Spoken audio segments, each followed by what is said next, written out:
दोस्तों आज के इस वीडियो में मैं आपको बताने वाला हूं कि क्रेडिबी एप्लीकेशन का अकाउंट अगर फ्रीज होता है तो होता क्यों है। जैसा कि आप यहां पर स्क्रीन पर देख रहे होंगे, कुछ इस प्रकार का पॉपअप आ जाता है। अब ये दो कंडीशन में आता है। पहली बात तो जो भाई 18 साल से कम है, 21 साल से कम है, क्योंकि क्रेडिबी एप्लीकेशन जो है वो 21 साल के ऊपर वालों को ही लोन प्रोवाइड करवाता है। अगर आप 21 साल से नीचे हो तो आपको लोन नहीं मिलेगा और आपका जो प्रोफाइल है वो लॉक कर दिया जाता है।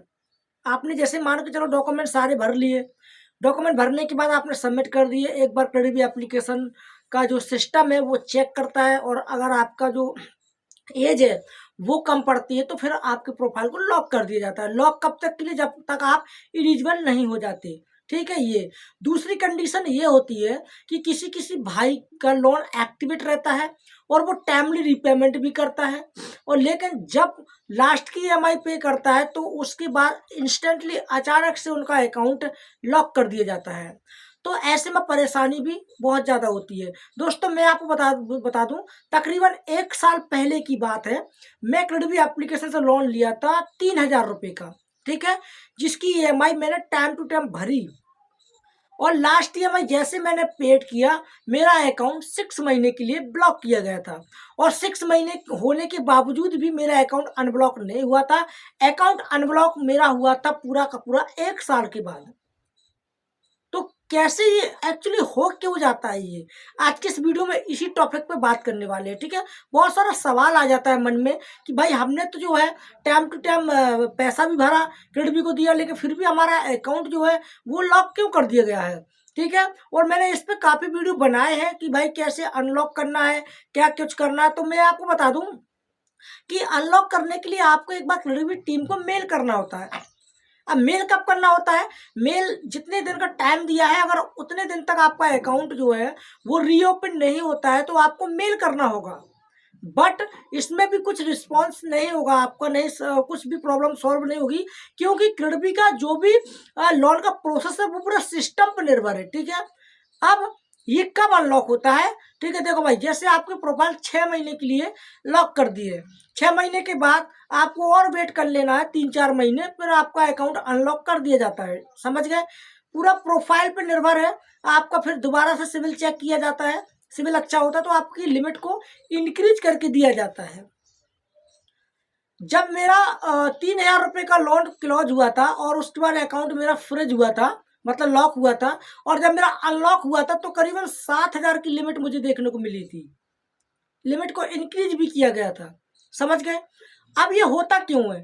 तो देखो, मैं आपको बता दूं कि कहीं ना कहीं हमारी गलती होती है जिसकी वजह से हमारा अकाउंट फ्रीज किया जाता है। और मैंने भी यही गलती की थी। गलती क्या थी कि मेरा जो 3000 रुपये का लोन था वो मेरा 3 महीने के लिए था, जिसको मैंने 3 महीने ना रिपेमेंट करके मैंने उसको 1.5 महीने में ही पूरा कर दिया था।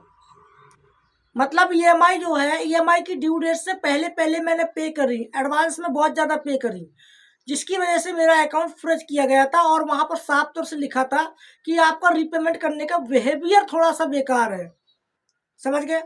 तो ऑलमोस्ट अगर आपको अपने क्रेडिट एप्लीकेशन को रन करना है, अपने अकाउंट को कंटिन्यू करके यूज करना है और लंबे टाइम तक यूज करना है और लिमिट को बहुत ज़्यादा इंक्रीज करना है, तो आप एक काम करें, क्रेडिट एप्लीकेशन की जो भी ईएमआई है वो टाइम टू टाइम भरे बस। कई लोग क्या सोचते हैं, लिमिट इंक्रीज करने के लिए, जैसे उनको लगता है मैं 3000 का रिपेमेंट करूंगा तो 6 मिलेगा, 6 करूंगा तो 12 मिलेगा, 12 करूंगा तो 18 मिलेगा। तो क्या करते हैं, 3000 रुपये का लोन अगर 3 महीने के लिए दिया तो वो जल्दी से उसको क्लोज कर देगा 1 महीने या 1.5 महीने में ही, और लिमिट इंक्रीज करवा लेगा। उसके बाद फिर अगली लिमिट को भी जल्दी जल्दी रीपेमेंट करके क्लोज करेगा। उसका एक टारगेट है कि भाई मैं इस लिमिट को जल्दी क्लोज करूं और जल्दी से एक लंबी लोन ले लूं। मतलब कुछ ही समय में आप बहुत बड़ी लोन अमाउंट लेने के चक्कर में रहते हैं। समझ गए? इसलिए आपका अकाउंट ब्लॉक किया जाता है।